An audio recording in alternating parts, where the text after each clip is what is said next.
Bonjour, c'est l'heure de l'onde curieuse à 12h et 17h sur Fréquence 7 tout au long de cette semaine, samedi et dimanche compris. Nous suivons les rencontres des cinémas d'Europe à Aubenas et dans quelques villages cette année du Sud Ardèche. Et oui, cette année, les rencontres se projettent aussi à Lussas, à Thueil et à Vals-les-Bains.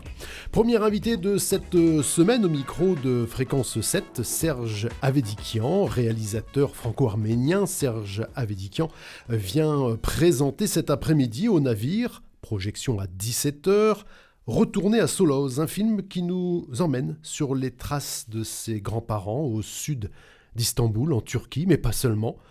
Ce long métrage nous entraîne également vers une histoire et un passé tourmenté, le génocide arménien. Serge Avedikian, bonjour. Bonjour à vous, merci de m'avoir invité. Les Albenaciens, fidèles aux rencontres des cinémas d'Europe, vous connaissent certainement, puisque vous êtes déjà venu à Aubenas pour présenter vos précédentes réalisations. Je pense entre autres au scandale Paradjanov, c'était en 2015.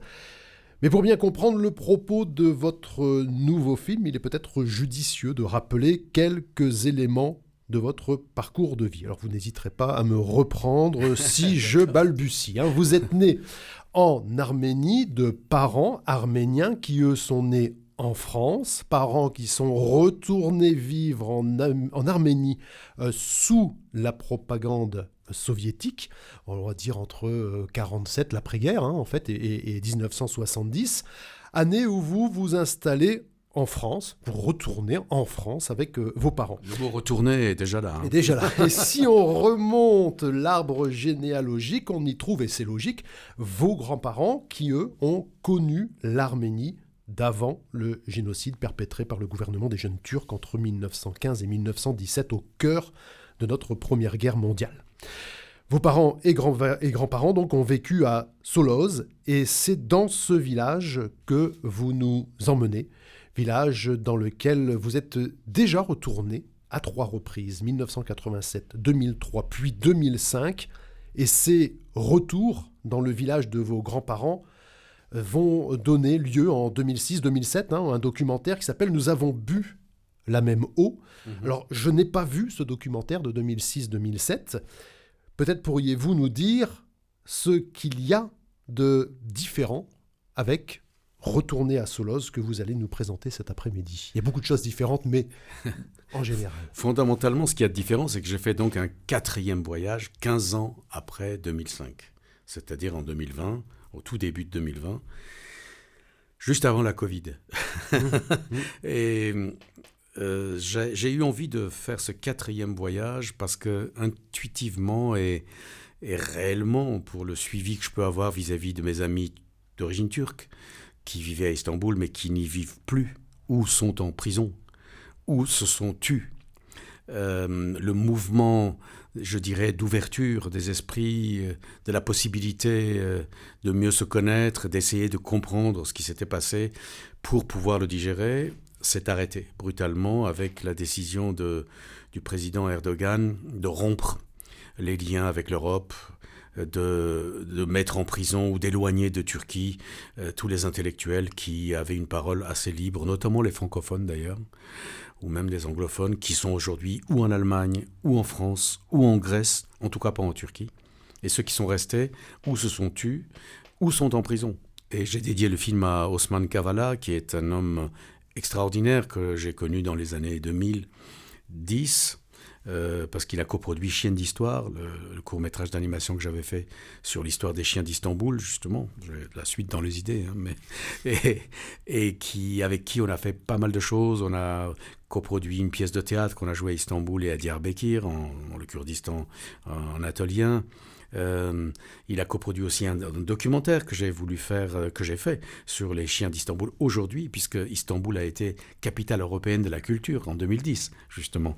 Donc, c'est tout ça qui fait que, pour moi, Osman Kavala est un peu l'archétype de l'intellectuel mécène qui a créé des lieux de rencontre, de débat, avec beaucoup de dignité, sans jamais être dans la haine ou dans l'adversité directe.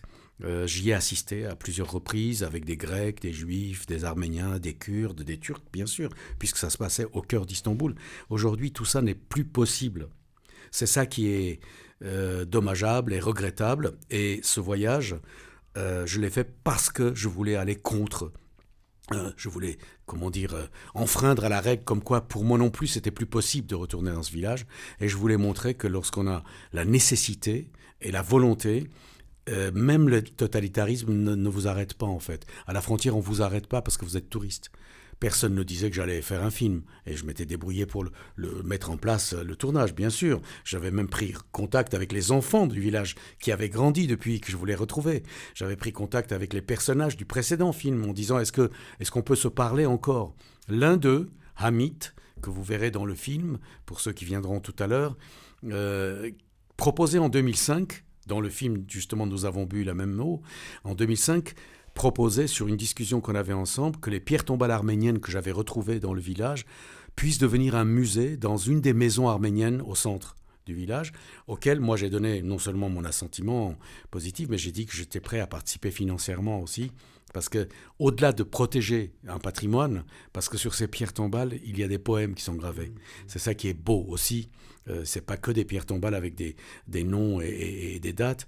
Il y a aussi des poèmes assez naïfs, mais très forts. Et je trouvais ça très original. Et puis, parce que aussi, dans le film, il est dit, dans le précédent film et dans celui-ci, que les Arméniens de Soleuze n'ont pas été jusqu'à dans le désert syrien et sont restés vivants. Ils se sont réunis de nouveau après l'armistice de 1918 et ils sont revenus au village.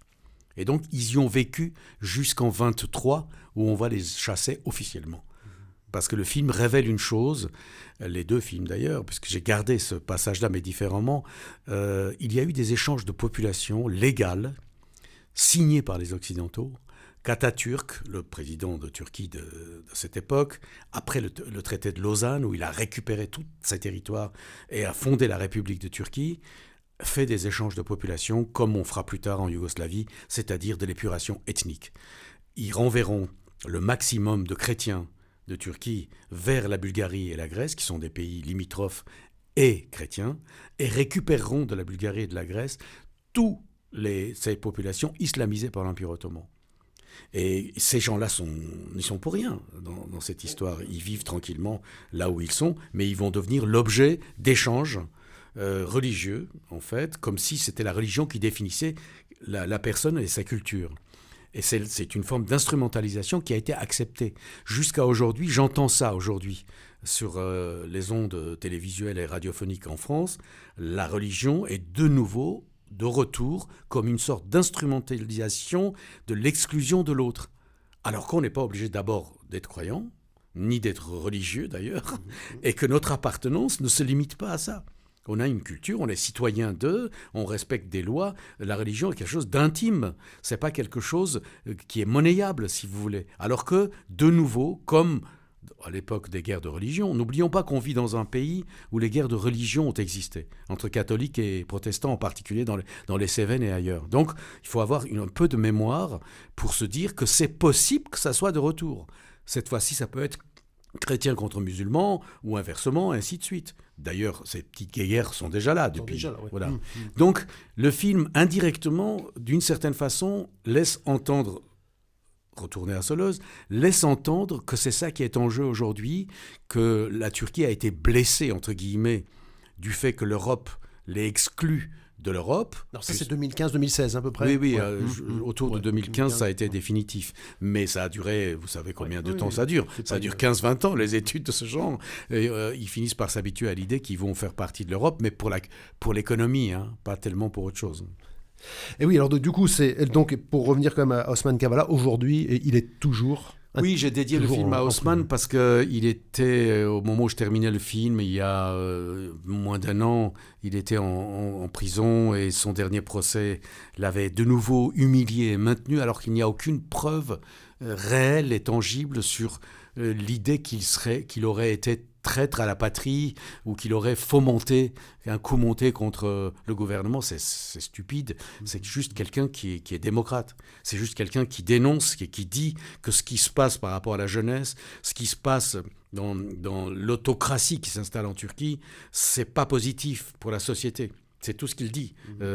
Et il est donc de nouveau en prison. Il n'est jamais sorti d'ailleurs. C'est-à-dire que l'anecdote est violente. J'y étais pas, mais quelques amis y étaient. Les juges, il y a donc moins d'un an, formulent qu'il n'y a pas de charge contre lui et qu'il est libre. Il sort du tribunal pour rentrer dans la voiture qui va le ramener chez lui. Et là, la police arrête la voiture et dit « Ah oui, mais entre-temps, il y a un autre juge qui a ouvert un autre dossier sur d'autres accusations et donc vous devez retourner en prison. » Vous imaginez la perversité de la chose. Vous imaginez ce que ça peut être d'entendre que vous êtes libre et que vous allez rentrer chez vous au bout de 3 ans et plus d'emprisonnement. Et d'un seul coup, de se dire que tu vas y retourner sans savoir pourquoi et pour combien de temps. Là, le 26 novembre, le film sera d'ailleurs à l'affiche à Paris à ce moment-là, donc dans 10 jours. Oui, il y a de nouveau un procès et on espère tous que la pression du Conseil de l'Europe, la pression des ambassadeurs de 10 pays d'ailleurs récemment qui ont écrit une lettre ouverte à Erdogan, que ce procès sera un peu plus juste et qu'il sortira de prison. Parce que c'est impossible d'imaginer que impunément, on peut enfermer les gens qui sont plutôt des bienfaiteurs de l'humanité, en fait. Alors, dans ce film qui nous emmène finalement au travers de vos 4 voyages, vous utilisez de faits, vous utilisez de faits, je ne sais pas, mais en tout cas, vous utilisez parfois la couleur, et là, cette fois-ci, vous utilisez le noir et blanc. Alors moi, j'ai bien ma petite idée là-dessus, mais je voudrais vous demander pourquoi. J'ai l'impression que c'est une couleur de deuil. Pourquoi pas ? On peut l'interpréter comme ça. En tout cas, c'est la couleur du présent, puisque c'est le présent qui est en noir et blanc, le présent du film. Oui. C'est-à-dire que le film raconte l'histoire sur 30 ans. Et c'est donc le dernier voyage, c'est celui de fin 2019, début 2020, que lorsque on a regardé les rushs et tout ça, avant de faire le montage, pendant le confinement d'ailleurs, c'est un film qui a été monté pendant le confinement, donc il a pris le temps de se monter, si je puis dire, à la campagne et non pas à Paris. Donc on a décidé avec Philippe Valois, qui a fait le montage du film, de mettre le présent en noir et blanc et en écran large, pour d'abord marquer la différence avec les autres période, mais aussi parce que ce tournage-là, c'était l'hiver, contrairement aux autres tournages où c'était ou le printemps ou l'automne ou l'été. Donc l'hiver où il y avait très peu de couleurs. Aussi parce que, comme vous dites, pour moi, ce présent-là est en noir et blanc. Sachant que le noir et blanc est très beau. Hein. C'est pas une question de... Un très beau noir et blanc en plus. Hein. Techniquement, il est extraordinaire. Oui, on a obtenu une image magnifique. Du coup, c'est pas du tout justement dans la tristesse. C'est dans la dureté. Plutôt de la chose, je dirais. C'est vrai que le film est dur. Je trouve que la fin du film, ce que j'arrive à dire aux spectateurs, ce que les images montrent, ce que l'émotion laisse apparaître chez les habitants qui me disent au revoir, c'est dur de les laisser dans cette situation parce qu'on sent bien que ce village, à terme, va peut-être disparaître parce que non seulement ils n'ont pas protégé le patrimoine de Byzance, des Arméniens, des richesses que ce village, qui était énorme, avait, mais eux-mêmes sont dans une sorte de no man's land parce qu'il n'y a plus de mairie depuis 15 ans. Donc, la dernière fois, il y avait un maire qui m'avait arrêté quand même. Vous avez retrouvé quand même un village désolé à l'abandon. Justement, c'est-à-dire que non seulement les vieilles maisons en colombage des Arméniens sont en lambeaux, ils n'en ont rien fait, mais leurs propres maisons sont limites, mais c'est surtout qu'il n'y a plus rien. C'est-à-dire qu'il n'y a plus d'école. Ce qui est fondamental quand même. Quand à un endroit, il n'y a plus d'école, ça veut dire que les familles sont obligées d'emmener leurs enfants à 15 km plus loin. Le village est assez isolé. Hein. C'est dans les... accroché un peu au flanc des montagnes. Ça, c'est le haut Solos. C'est le haut Solos. C'est le Solos arménien. Le bas Solos, c'est le Solos turc. Voilà. Et celui-là est en train de se développer. Exactement. Ouais. Exactement. C'est-à-dire qu'il récupère les autres parce que là, il y a un peu plus de commerce. Donc on essaye d'effacer finalement, non ? Ça se fait. En fait, c'est ça que le film, je pense, dit, sans le dire trop directement. Le temps, lorsqu'on ne l'utilise pas à maintenir quelque chose, à le protéger, efface l'histoire, aussi belle qu'elle soit. Byzance, c'est magnifique. ce qu'ils avaient laissé derrière eux. Les Arméniens, c'était extraordinaire. Les fabriques de verre à soie, fabriques à vin, l'huile d'olive, tout ça. Il n'y a plus rien de tout ça. Donc, aujourd'hui, ces habitants d'ex-Balkans, c'est-à-dire que c'était des Bulgares islamisés qui habitent là majoritairement, qui se disent turcs en étant obligés de le dire, parce qu'ils ont été intégrés et assimilés par le nationalisme turc, constatent qu'ils n'ont plus d'école, qu'ils n'ont plus de mairie, ils sont dépendants de communautés de communes plus grandes, et qu'en fait, la jeunesse va partir. Et si la jeunesse part, les vieux vont mourir et ce sera fini. Et donc, non seulement la trace des Arméniens aura disparu, parce qu'ils ont quand même enseveli toutes les pierres tombales que j'avais retrouvées. Les pierres tombales, c'est quelque chose qui vous suit là tout au long de cette... Oui. Depuis 87. La disparition, oui, depuis 87 des pierres tombales. Ce qui veut dire d'ailleurs que tous mes voyages ont été contre-productifs, alors que, heureusement que le cinéma existe et que les images sont retenues. Mais eux, ils les ont fait disparaître. Pas eux, personnellement, mais les gendarmes qui venaient les voir après mes départs, je suis convaincu de ça, par des informations croisées, qui venaient, ils leur disaient, vous enterrez ces pierres tombales à tel endroit, tout ça, on ne veut plus les voir, ou si vous voulez les vendre, vendez-les, parce qu'il y a des Arméniens assez fous pour les racheter, ce qui est presque vrai, mais ça n'a pas été fait.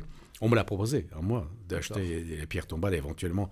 Je dis, mais attendez, mais le but, c'est de les laisser là, justement, parce qu'ils ont vécu et ils sont morts là. C'est pas pour les amener et les mettre où dans un... Vous voulez faire un musée, c'est parfait, je vous aide à le faire. À l'époque, il pensait au commerce, le petit Hamit, qui maintenant s'allait aux Basseleuses et il est devenu rebouteux à la place du vieux rebouteux. Oui, c'est vrai qu'il y a cette... Et qui a des velléités extraordinaires, vous verrez dans le film. Il y a des trucs rigolos dans le film, parce que je trouve que les gens s'expriment. Ils se rendent pas compte à quel point ce qu'ils disent peut être ridicule. Parce qu'ils se mentent à eux-mêmes. Et on le sent.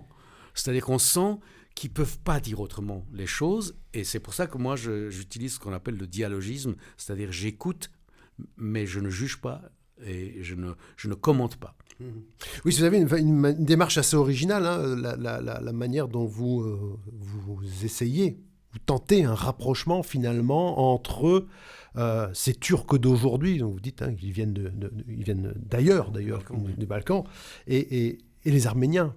Ils sont encore là. Oui, c'est-à-dire qu'en fait, les Arméniens au village, il n'y en a pas. Mais là, il y a toutes les traces encore des Arméniens, puisqu'il y a les maisons, même s'ils sont en lambeaux, les pierres tombales. Mais il n'y a plus du tout un Arménien. Non. D'accord. Les Arméniens sont recroquevillés sur Istanbul, au centre-ville. D'accord. Il y a un quartier qui était très arménien, qui est resté un peu, parce qu'il y a un cimetière et tout ça. C'est à Şişli, à Istanbul, où d'ailleurs existait ce journal, je l'évoque dans le film, Agos, qui veut dire le sillon. Et mon ami Hrant Dink, qui le dirigeait, a été assassiné devant son journal en 2007. Donc ça aussi, le film s'ouvre un peu là-dessus, parce que c'est le premier geste que je me devais de faire en arrivant à Istanbul. Donc il y a 70 000 Arméniens à peu près qui vivent à Istanbul. Mais incognito, avec des noms qui ne sont pas des noms arméniens, qui sont tous changés. Mais il y a quand même un journal, il y a quand même une fondation, Hrant Dink aujourd'hui. Je veux dire qu'il ne pouvait pas faire autrement que de laisser quand même exister des traces. Il y a un journal en langue arménienne et turque. Donc il y a une école, des écoles, il y a des églises arméniennes qui sont en fonction à Istanbul.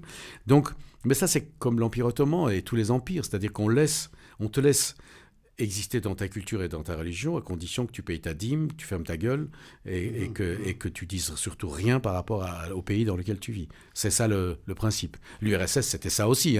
Oui. Même après Staline, sous Khrouchtchev aussi. Même si moi j'ai vécu une période assez... d'ouverture de l'URSS, mais c'était quand même, il y avait des limites. L'idéologie restait celle-là. Et donc, c'est ça, les autocraties et les totalitarismes sont prêts à te laisser exister si tu ne dis rien sur leurs pratiques, si tu acceptes et au contraire, tu te la fermes, quoi. En gros, c'est ce qui se passe en Turquie aujourd'hui, pas loin en Russie non plus. Navalny qui est en prison, c'est comme Osman Kavala qui est en prison. C'est-à-dire que ce sont des gens... Navalny faisait de la politique directement, Osman c'était plutôt la société civile, mais ce sont des gens qui disaient ce qu'ils pensaient, qui essayaient de communiquer sans faire de mal à qui que ce soit. C'est démocratiquement, je veux dire. Mais lorsque le pouvoir ne supporte pas ce genre de personnes qui ont des velléités intellectuelles, ils les mettent en tôle, ils trouvent le moyen de les mettre en tôle.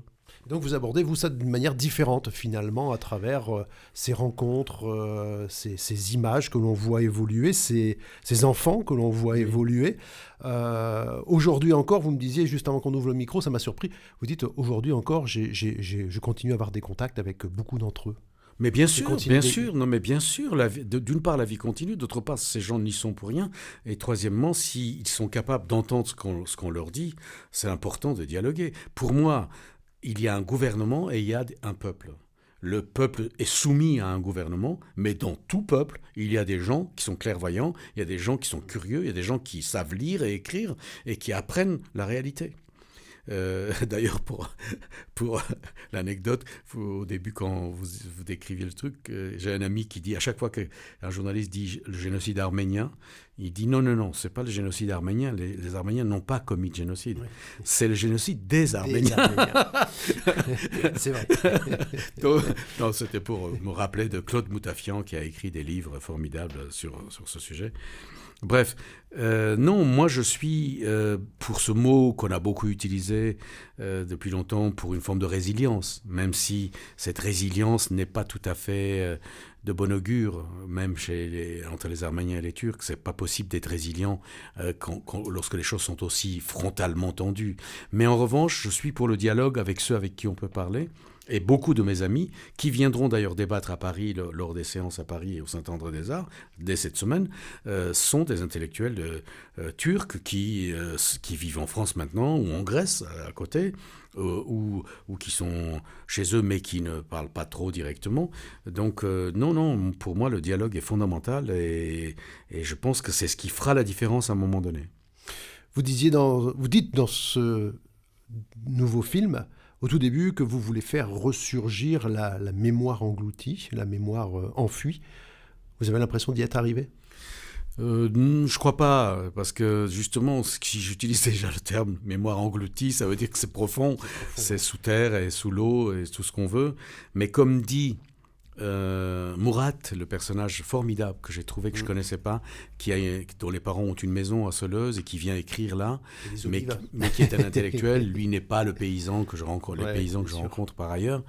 Il dit, même si les gens n'en parlent pas, les maisons qui sont là, le lac qui est là, les oliviers qui sont là, les forêts qui sont là se souviennent. Ils resteront là. Et restent là. Ouais, et eux resteront, ils se souviennent.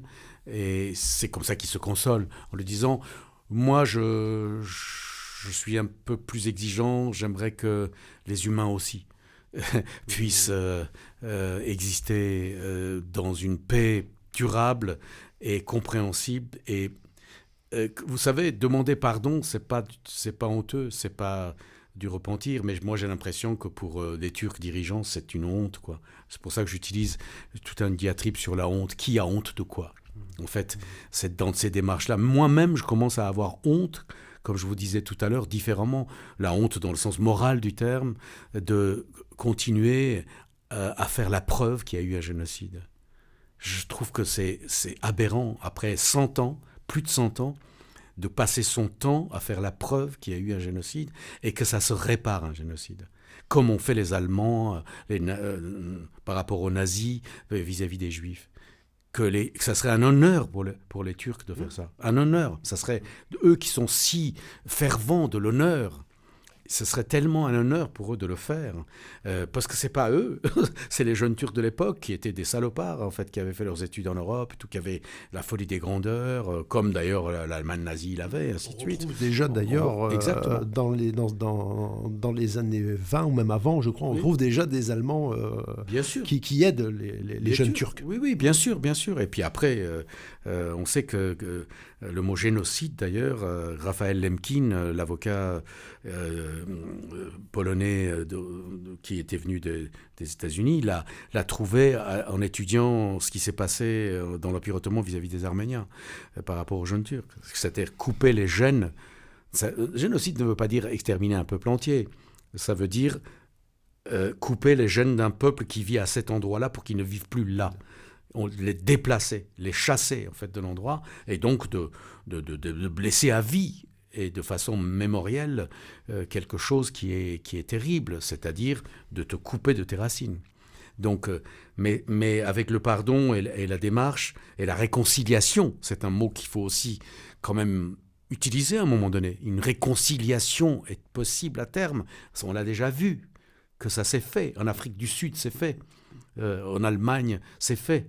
Avec les Tutsis et les Hutus, c'est plus complexe au Rwanda, mais ça se fera, je pense, à terme. C'est récent. Oui, c'est plus récent, c'est pour ça aussi. Bref, cette réconciliation-là qu'on demandait de tout cœur avec tous mes amis turcs, elle n'a pas lieu pour l'instant. Elle semblait bien partie à une époque. Oui, justement, c'est ça que je voulais dire. Et on a failli, au moment où justement la Turquie allait rentrer dans l'Europe, on a utilisé un peu ce levier. Beaucoup de gens ne comprenaient pas d'ailleurs, en disant mais il ne faut pas que la Turquie rentre dans l'Europe, c'est pas possible, c'est un pays musulman et tout ça, alors que justement, la question n'est pas la religion. La question, c'est l'économie, c'est les rapports humains, c'est la possibilité de construire quelque chose ensemble dans un territoire donné, pour abolir les frontières d'une certaine façon. Serge Avedikian, merci. Je rappelle qu'on pourra vous rencontrer à l'issue de la projection, qui elle est à 17h au navire de Retourner à Solozh. La rencontre se fera au Centre Étienne-Le-Bourneau à 18h30. Ensuite, si vous ne pouvez pas voir le film aujourd'hui, vous pourrez toujours le voir mercredi à 20h30 au navire, vendredi à 14h à la salle Le Bourneau. Et parce que votre film est également retenu pour le Focus de cette 23e édition, un Focus qui sera sous la thématique religion, politique et cinéma, donc c'est vrai qu'on retrouve tout dans votre film. Ça, j'avais pas fait attention qu'il y avait cette histoire de focus, mais c'est très bien par rapport au thème, en effet, qui traverse le film. Je vous remercie. Focus qui sera prévu vendredi à 18h. Merci à vous. On va se quitter en écoutant la bande-annonce, si vous le voulez bien, de Retourner à Solozh. Et puis, je vous donne rendez-vous tout à l'heure à 17h. Merci encore, Serge Avedikian. C'est moi qui vous remercie.